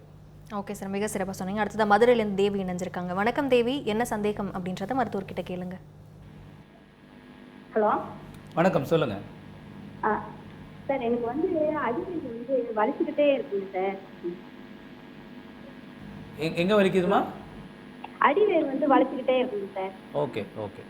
அடிவயிறு வலிச்சுட்டே இருக்கு. பக்கத்தில் இருந்த ஆஸ்பத்திரிக்கு போயிட்டு வந்தீங்க சார், இந்த மகப்பேறு மருத்துவருக்கு போயிட்டு வந்ததுக்கு அவங்க வந்து சொன்னாங்க கர்ப்பப்பையில வந்து பிரச்சனை இருக்குமான்னு சொன்னாங்க சார். ஒரு 7 வருஷத்துக்கு முன்னாடி வந்து நான் குடல் இறங்கியிருக்கேன்னு வேற ஆப்ரேஷன் பண்ணியிருக்கேங்க சார். நான் இப்போ வயிறுக்கு வந்து ரைட் சைடு வந்து மேலே வயிறு வலிக்குது. ஆஸ்பத்திரிக்கு போனதுக்கு கல்லீரல்ல என்னமோ பிரச்சனை இருக்கு, 2வது ஸ்டேஜில் இருக்குன்னு சொல்லியிருக்காங்க சார். ஆனால் இந்த வலி வந்து இந்த அடிவயிறு வந்து வலிச்சுட்டே தாங்க சார். கொஞ்சம் கத்தி பேசினாலோ இல்லை தண்ணி கூட அதிகமாக தூக்குனாலோ வலி ரொம்ப இருக்குங்க. சரி, இந்த லேடிஸில் அந்த அடிவயிறு வலிக்கிறது அப்படிங்கிறது நான் இங்கே சொன்ன மாதிரி ஏதாவது கைனகாலஜி ப்ராப்ளம்னு சொல்லுவாங்க, அதாவது யூட்ரஸ் அண்ட் ஓவரி ரிலேட்டடாக ப்ராப்ளம் இருக்கலாம். ஸோ நீங்கள் போன டாக்டர் அந்த மாதிரி இருக்குன்னு சொல்லியிருக்காங்கன்னு சொல்லியிருக்கீங்க. ப்ளஸ் ஏற்கனவே 7 வருஷம் முன்னாடி ஒரு ஆப்ரேஷனும் பண்ணியிருக்கேன்னு சொல்கிறீங்க குடல் சம்மந்தமாக. இப்போது என்னென்னா இதில் அதேஷன்ஸ் அப்படின்னு சொல்லுவாங்க, அதாவது குடலும் ஒட்டுக்கிறது, அது வந்து அதேஷன்ஸ் அப்படின்னு சொல்லுவோம். என்ன ஒரு ஆப்ரேஷன் வயிற்றில் பண்ணாலுமே இந்த குடல் ஒட்டிக்கிறது ரொம்ப காமனாக இருக்குது. லேப்ரோஸ்கோபி சர்ஜரி வந்து இது கொஞ்சம் கம்மியாக இருந்தாலுமே ஓப்பன் ஒரு ஆப்ரேஷன், சில சமயம் சிசேரியன் செக்ஷன் இல்லைனா யூட்ரஸ் ரிமூவல் இந்த மாதிரி ஆப்ரேஷன் பண்ணாலுமே அந்த ஏரியாவில் போய் அந்த குடல்லாம் ஒட்டிக்குது. மெயினாக வந்து சிறுகுடல் தான் ரொம்ப போய் ஒட்டிக்கும். ஸோ இந்த சிறுகுடல் ஒட்டிக்கிட்டு இருக்கும்போது அதனாலேயும் சில பேருக்கு வலி இருக்கும், அதசிவ் கோலிக் அப்படின்னு சொல்லுவோம். இல்லை அந்த குடல் ஒட்டிக்கிட்டு அது ஒரு மாதிரி எசகு பிசகாக போயிட்டு ஒரு மாதிரி வளைஞ்சு போயிடுச்சு அப்படின்னு சொன்னாக்கா நார்மலாக இருக்க மூமெண்ட் இல்லாமல் இருக்கிறதுனால அந்த குடல் அடைப்பு சில பேருக்கு வரும்போது திடீர்னு வயிறு உப்பசமாகி ரொம்ப வலிக்குது, அப்புறம் கொஞ்சம் கேஸ் பாஸ் ஆகி மோஷன் போயிடுச்சுன்னா வலி சரியாயிடுது அப்படின்னு நிறைய பேர் வருவாங்க. இதை அன்ஃபார்ச்சுனேட்லி எந்த ஸ்கேனாலையும் நம்ம கண்டுபிடிக்க முடியாது இந்த அதேஷன்ஸ் தான் பிரச்சனையானு. நீங்கள் லிவரில் செகண்ட் ஸ்டேஜ்னு சொல்ல பார்த்தா ஏதோ ஃபேட்டி லிவர் மாதிரி ஏதோ இருக்குது நீங்கள் சொல்கிறது வேணும். மற்ற எதுலேயும் செகண்ட் ஸ்டேஜ்லாம் இந்த மாதிரி எதுவும் சொல்ல மாட்டாங்க எனக்கு தெரிஞ்சு. அது என்னன்னு நம்மளுக்கு தெளிவாக தெரியல, அதனால் அதை பற்றி என்னால் சொல்ல முடியல. ஸோ இந்த குடல் ஏதாவது ஒட்டிக்கிட்டு இருக்கா அப்படின்னு பார்க்கணுன்னா நம்ம சம்டைம்ஸ் டயக்னோஸ்டிக் லேப்ரோஸ்கோப்பின்னு சொல்லுவோம். ஃபுல் அனஸ்தீசியா கொடுத்துட்டு சின்ன சின்ன ஹோல்ஸ் மாதிரி போட்டுட்டு குடல் ஏதாவது ஒட்டிக்கிட்டு இருக்கிறனாலையும் இந்த மாதிரி வலி இருக்கா அடி வயிற்றில் அப்படிங்கிறத நம்ம பார்க்க வேண்டி இருக்கலாம். So first gynaecology treatment complete பண்ணுங்கள். அது அதில் சரியாகலை அப்படின்னு சொன்னாக்க தொடர்ந்து பிரச்சனை ஆகிட்டே இருக்குன்னா இந்த ப்ரொசீஜர் பண்ண வேண்டி இருக்கலாம். பட் நீங்கள் ஒரு ஸ்பெஷலிஸ்ட்டு போய் நேரடியாக பார்த்தா தான் நம்மளுக்கு தெரியும் என்னென்னு. ஓகே சார், நம்ம நிகழ்ச்சியோட இறுதி கட்டத்துக்கு வந்தாச்சு. இன்றைக்கி நிகழ்ச்சியில் கலந்துக்கிட்டு செரிமானம் சம்மந்தமான கேள்விகளும் குடல் சிக்கல் அந்த மாதிரியான சம்மந்தமான கேள்விகளுக்கும் பல பயனுள்ள தகவல்களை சொன்னீங்க. ரொம்ப நன்றி சார் நிகழ்ச்சியில் கலந்துக்கிட்டதுக்கு. நன்றி. மருத்துவர் சொன்ன தகவல்கள் எல்லாமே கண்டிப்பாக உங்களுக்கு பயனுள்ளதாக இருந்திருக்கும்னு நினைக்கிறேன். இதே போன்று வேறொரு நிகழ்ச்சியில் சந்திப்போம். அதுவரை இணைந்திருங்கள் தமிழ் ஜனம் தொலைக்காட்சியுடன். வணக்கம்.